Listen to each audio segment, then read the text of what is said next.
নমস্কার বন্ধুরা, সব মেশানো গল্পে সকলকে স্বাগত।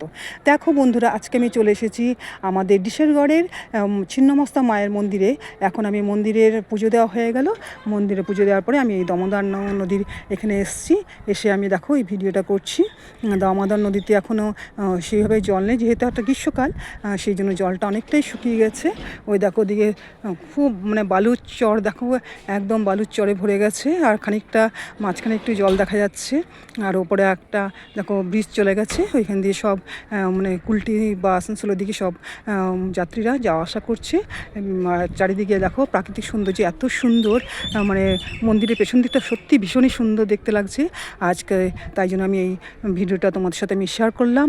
আমার ফেসবুক পেজে যত নতুন বন্ধু রয়েছো সকলেই আমাকে ফলো করো, লাইক শেয়ার কমেন্ট করো।